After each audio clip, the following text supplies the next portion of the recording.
আজকে যে ড্রামাটি এক্সপ্লেন করতে যাচ্ছি এটা হচ্ছে মোস্ট পপুলার একটি ড্রামার শুরুতেই আমরা একটা অসুন্দর মেয়েকে দেখতে পাই। মেয়েটির নাম ছিল লিমচি। তার লাইফটা ছোটবেলা থেকে অনেক বেশি মেজারেবল ছিল। সে কুৎসিত হওয়ার কারণে কোনো বাচ্চাই তার সাথে খেলতে আসতো না, আর পরিবারের সবাই তার এই খারাপ চেহারা নিয়ে অনেক বেশি মজা করত। স্কুলে যে স্টুডেন্ট গুলো ছিল তার সাথে অনেক বেশি খারাপ ব্যবহার করত। তার এই খারাপ চেহারার জন্য তার জীবনটা মনে হয় এক অভিশাপে পরিণত হয়েছিল, আর তার জন্য সে অনেক বেশি ভেঙে পড়ে। আর সবকিছু সহ্য করেও সে একটি ছেলেকে খুব বেশি ভালোবাসত, আর তাকে প্রপোজ করার জন্য সে চলে যায়। কিন্তু ছেলেটি তার অসুন্দর চেহারার কারণে এত বেশি অপমান করে যে সে সেখানে নিজেকে শেষ করে দেওয়ার মতো একটা ডিসিশন মেক করে। আর ঠিক তখনই সে নিজেকে শেষ করতে ছাদে যখনই উঠে দাঁড়ায় লাফ দেওয়ার জন্য, সে একটা সিঙ্গারের ফটো দেখতে পায়। সে অনেক বেশি সুন্দর ছিল, কিন্তু তারপরও সে সুইসাইড করেছিল। তখন সে রিয়েলাইজ করে জীবনে তো সমস্যা থাকবে, তো এই সমস্যাগুলোকে আমাদের অবশ্যই ফেস করা উচিত, এগুলো থেকে পালালে চলবে না। আর এসব ভেবেই সে নিজেকে শেষ করে দেওয়ার মতো আইডিয়াটি মাথা থেকে ছেড়ে ফেলে। আর ঠিক তখনই একটি ছেলে তার দিকে দৌড়ে আসে আর তাকে বাউন্ডারি থেকে নামিয়ে ফ্লোরে ফেলে দেয়। আর ঠিক তখনই লিমজু চশমাটি তার চোখ থেকে পড়ে যায়, আর সে কোনো কিছুই দেখতে পারে না। আর এখানে ছেলেটির নাম ছিল হাইসুন।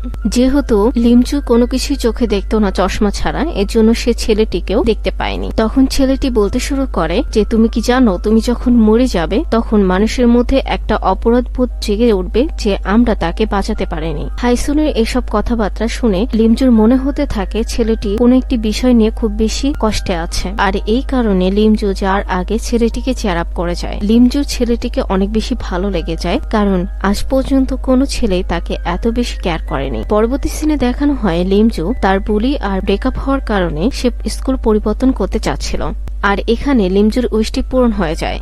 তার বাবার ব্যবসা অনেক বেশি ক্ষতি হওয়ার কারণে তাদেরকে কারেন্ট সিটি ছেড়ে তাদের গ্রামের সিটিতে চলে যেতে হয়। আর এখানে আমরা জানতে পারি হাইসুন সে একই শহরে থাকতো, সে তার বাবার সাথে থাকতো না। তাদের ফ্যামিলিগত কোনো ইস্যুর কারণে তারা দুজন আলাদা থাকতো। আর এসব বাদেও সে ক্লাসের সবথেকে টপ স্টুডেন্ট ছিল, আর সে অনেক ভালো বাস্কেটবলও খেলতো। লিমচুর একই স্কুলে অ্যাডমিশন হয়ে যায় যেখানে হাইসুন পড়তো। লিমচু যখনই গেট থেকে ঢুকতে যাবে স্কুলে, তখনই সবাই তার চেহারা দেখে তার সৌন্দর্যের প্রশংসা করতে থাকে। এখন কথা হচ্ছে লিমচু এক রাতের মধ্যে এত সুন্দর কিভাবে হলো। আসলে লিমচু তার অ্যাপিয়ারেন্স নিয়ে অনেক বেশি ইনসিকিউরিটিতে ভুগত, আর যার কারণে সে সারা রাত জেগে মেকআপ টিউটোরিয়াল দেখে।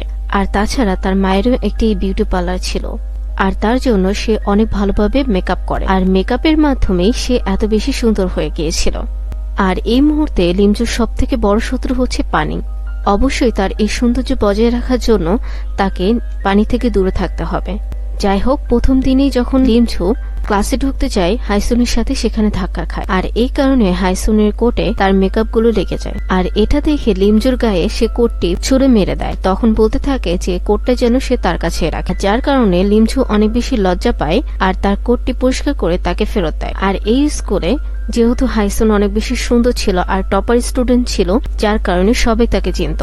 তার সামনে যত সুন্দরী আসুক না কেন তার কিছু যায় আসে না। লিমজু তার প্রিভিয়াস স্কুলে ইনভিজিবলের মতো থাক, তার কোনো বন্ধু ছিল না, তার সাথে কেউ কথাও বলতো না। কিন্তু এই স্কুলে আসার সাথে সাথে তার দুটো বন্ধু হয়ে যায় তার সৌন্দর্যের কারণে। বাড়িতে পৌঁছানোর পর লিমজু তার আগের চেহারায় ফেরত আসে, অর্থাৎ তার বিনা মেকআপ লোকে। আর এখানে আমরা জানতে পারি লিমজুর অনেক হরর কমিক আর মেটাল মিউজিকের অনেক বেশি শখ ছিল, আর এজন্যই সে প্রায় সময় কমিক্সের দোকানে যেত। আর এখানে দেখানো হয় লিমজু যে কমিক্স হাউসে গিয়েছিল ঠিক সেখানেই হাইসু সবসময় যেয়ে থাকে। ঠিক তখনই তাদের দুজনের ধাক্কা লেগে, আর এখানে লিমজু তার চেহারা লুকানোর চেষ্টা করে, কারণ সে মনে করছিল হাইসুন তাকে চিনে ফেলবে আর তার সত্যিটা সবাইকে জানিয়ে দেবে।